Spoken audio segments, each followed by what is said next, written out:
Welcome to Heart of Alaska. Today we'll be discovering the interior of Alaska and how it differs from many places in the lower 48 or even other areas in Alaska itself. All throughout interior Alaska, there are all these random trails and areas that people can go to explore. All these areas draw you in for fishing or hiking. There are all sorts of outdoor activities here that you may not find a lot of other places. You'll also notice that there's a lot of water. Everything is growing here in the interior, and that's not something that you often hear about or see in the lower 48. Random areas in the woods give you an opportunity to go and explore and make up stories in your head if you're so inclined. Looks pretty magical when you go to explore.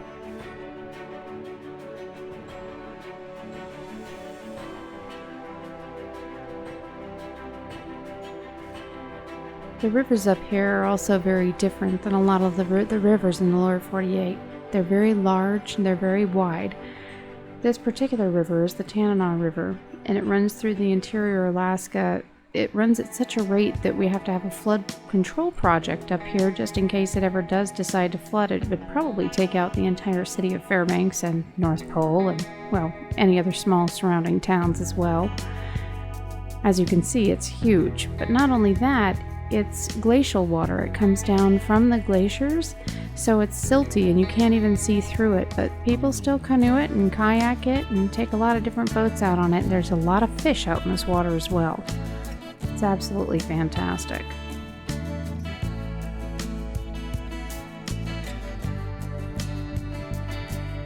A lot of people on the interior depend on their food and supplies to come in through freight from Anchorage, which then is shipped up from the lower 48 and then brought in up by truck from Anchorage. But other people decide to rely on subsistence. These, for example, are blueberry bushes. As you can see, you want to make sure that you give plenty of time and forewarning before you go blueberry picking, because those stand about chest high and you can't see the bears on the other side. This is a perfect example of where you might find a moose just hanging out. And if you look at the puddles on the ground in all of the tundra areas, when you're walking on it, it feels like you're walking on a big sponge. Well, because there's water underneath of it all the way through, so it's best to wear waterproof boots or shoes when you go and decide to pick berries. You'll come across some really fascinating sights. No idea why this tree is this way, but when you look around this entire area, you notice that even on the ground around this type of a tree, you're going to see different things like mosses and cranberries, and there's all sorts of different kinds of mushrooms that grow here as well.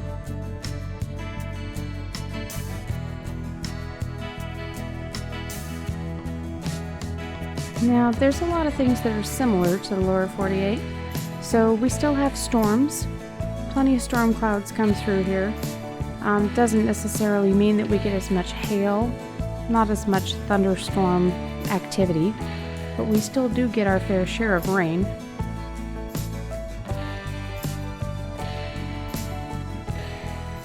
Then there's the abundant wildlife, even on the tiny side.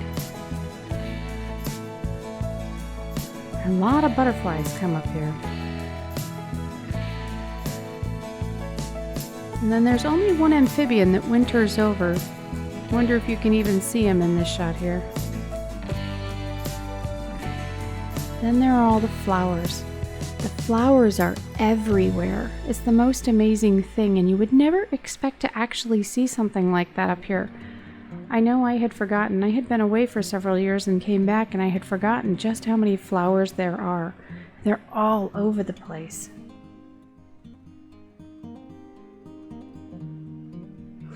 Some people gather them and use them for medicinal teas and herbs and make their own salves. People up here are very self-sufficient and very practical. They like to rely on the land instead of all those shipments that may or may not actually make it here from Anchorage, depending on the weather or the roads or the trucks or anything.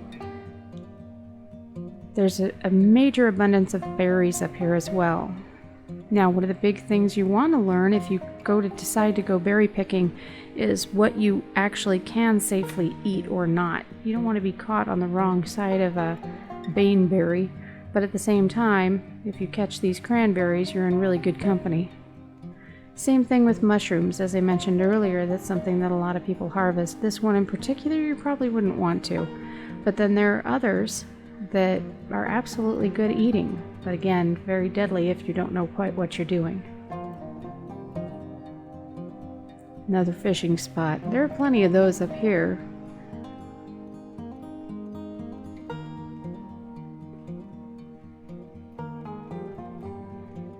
I was taught in grade school that moss always grows on the north side of the tree so that if you get lost, because compasses don't generally work in this area, we're too close to the North Pole, you can always look and see which side of the tree the moss is growing on. Now there is a wonderful summertime up here. There's an abundance of things that you can do in the summer. In the fall time it's beautiful, the air starts to get crisp.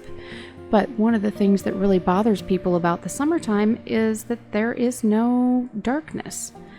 In the fall, the sun starts to set and rise again, and it is the most amazing feeling to actually be able to see a sunset or a sunrise again, because in the summertime you just get so much sun.